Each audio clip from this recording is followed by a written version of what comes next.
Howdy y'all and welcome back. This is going to be the second lesson over how to use the eye cane that we created in our last lesson. So I hope you enjoy.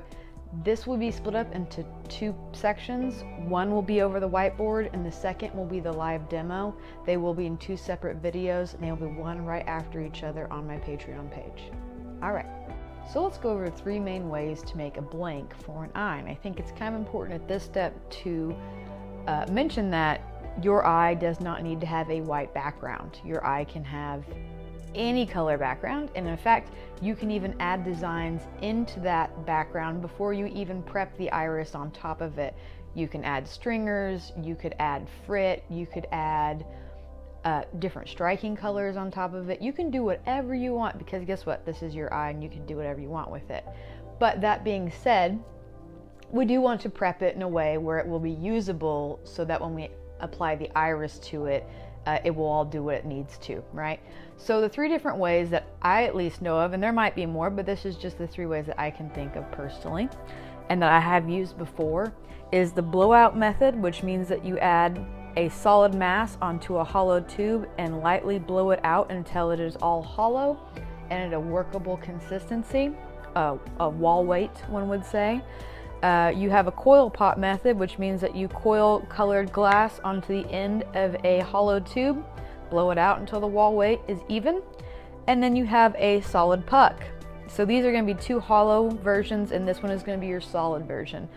And for a puck, what I do is I gather color on one side, clear on the back side, and I take it between my L marver and a paddle, and I squish it out into a puck shape. You can also take it to the marver, like a flat marver on your table, and gently rest it on top of it, and it will still create that same shape. It's just a little bit speedier and easier for me to put it between my L marver and my paddle. It creates the same thing though. Alright, so that's going to be our three different types of blanks. These will all produce the exact same result. Getting to the end result will be different with each one of these. But my preferred method, which I have found to be the most reliable simply for myself, is the puck method.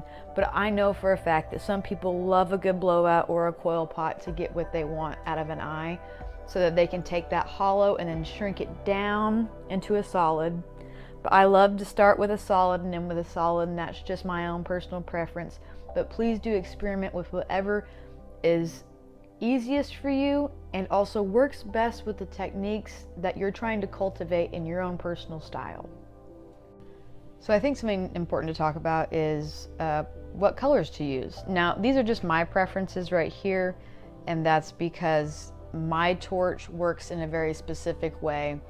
I have a torch that gives abundant, warm, fluffy heat.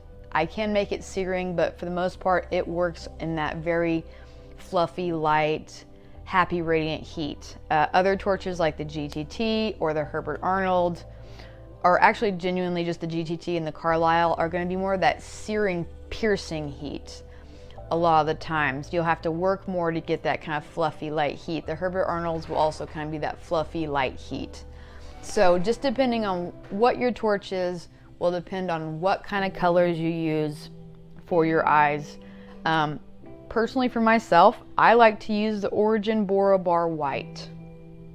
It has worked the best for me. I don't have cracking issues with it because it is not encased. I'm not encasing the white, I'm letting the white sit on top.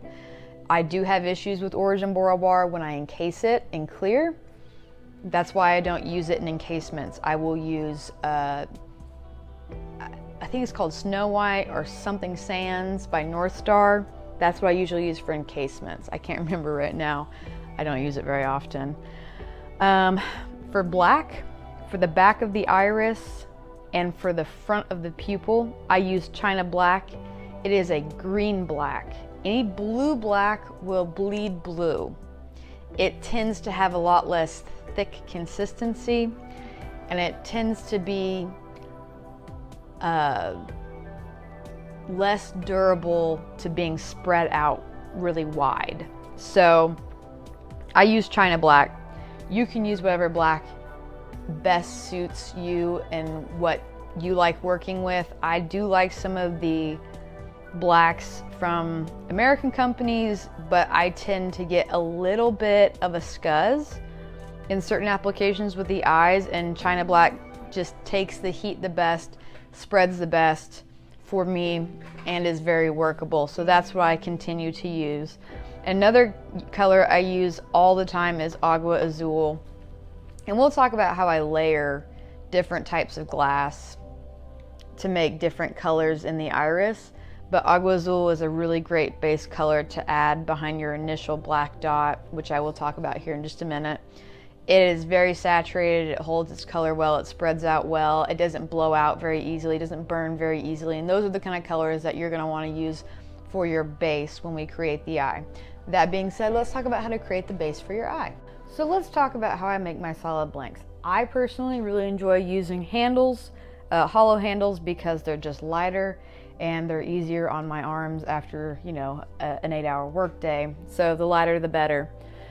What I will do is take a 12mm clear handle or hollow tube, and I will add clear to the end of it, about 2 inches. Because what I'm gonna do is I'm actually gonna take an inch of that clear and I'm gonna ball it up. I'm gonna create a gather. And with that gather, I will then take whatever color I choose, and most of the time, and I think it's very obvious at this point for me at least, that I use white.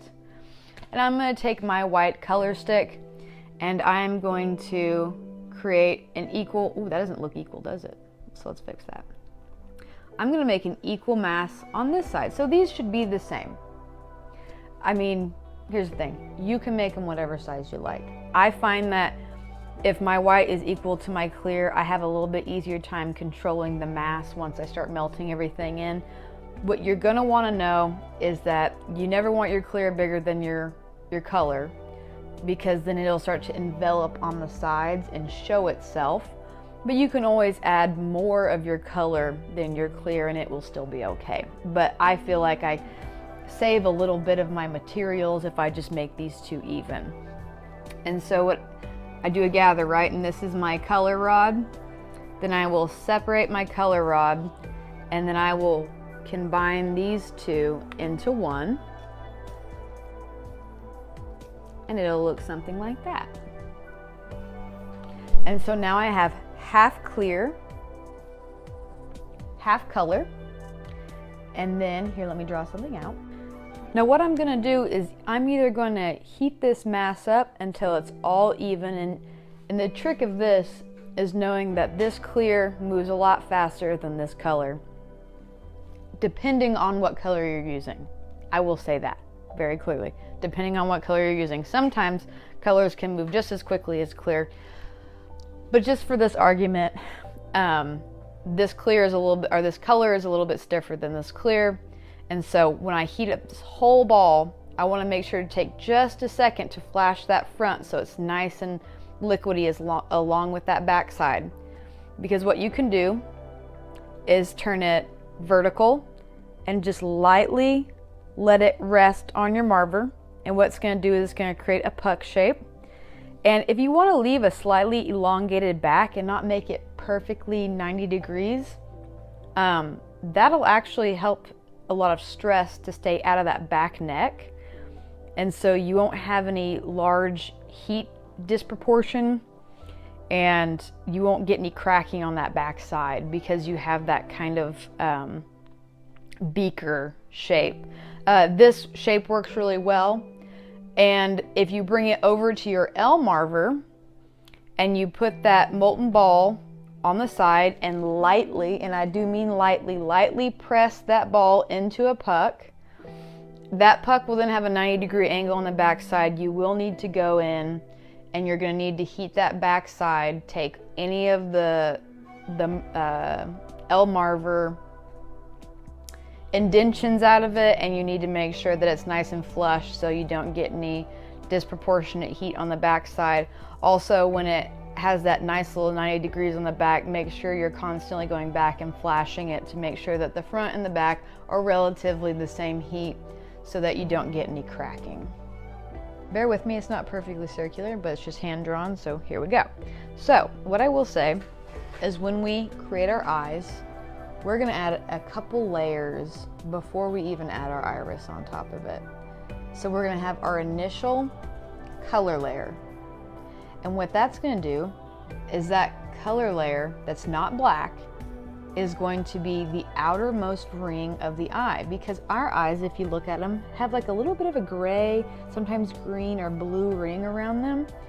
And I think it makes it look, I think it makes the eye pop really well, and I think it makes the eye look really interesting. It also adds saturation to the back of that black and helps it not blow out or burn out.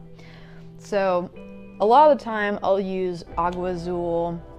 I also like Periwinkle and Bibbidi Bobbidi Blue. I like Timber and Shamrock. Those are all colors I really enjoy using.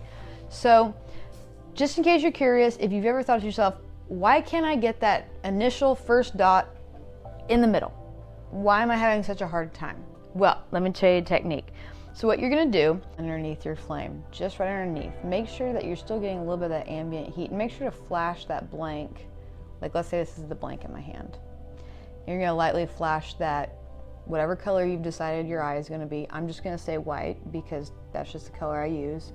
That white, make sure to flash it in the heat so it's accepting of the mask that you're gonna put onto it, so that it doesn't give you like a real hard edge. You want to integrate that color you're about to put onto it. You don't want to like stick it and pull it, if that makes any sense. So flash it with heat, and while you're heating up the dot to put on, that first dot to put onto your blank, lightly put it in the flame and use your eye, and you can see the reflection from the front of your blank. You'll be able to see exactly where that dot is going to touch as long as you keep going straight. So if it's off center, just move it over a little bit and then push and press and then pull. And that way it'll help you get a more centered dot. That being said, let's talk about if you don't get a centered dot. Let's say it ends up over here. Well, that's not great, right? So we're gonna wanna just lightly pull that off. Trust me, don't fight the symmetry, just pull it off. But let's say instead of being right here in the center, it's just like right there. So let's say it's here instead of there, so it's just a little off center. What you can do is, instead of heating up mostly on this side or even all around, you can mostly heat on this side, and you can actually pull that down and make it more centered. I know I'm not drawing perfectly in the center, it's not a perfect circle, but that's the idea. You can manipulate where the glass moves as long as you know where you want it to go. You heat that side and you encourage that glass to fall into the place that you desire. Now, that being said, I'm gonna try and fix that just a little bit because it's kind of annoying me. That's not much better. That's a little better. Okay, that's a little better. I like that a little more. Anyway, so something also to recognize is that we're putting very small dots on our irises, our eyeballs. Let me see. I actually have a little thingamajig here.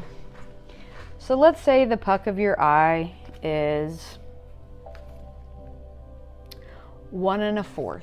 These are about the average size of mine, 1 1/4.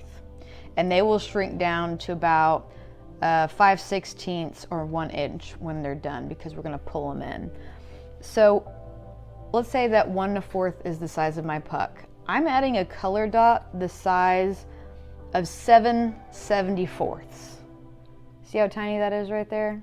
It is not a lot, because what's gonna happen is we're gonna add a couple dots and they're going to accumulate and make a larger and larger and larger dot, a puddle. If anyone's ever dot stacked before, you know very well how that goes. So our initial dot in the center is going to be, I know that's not in the center, but is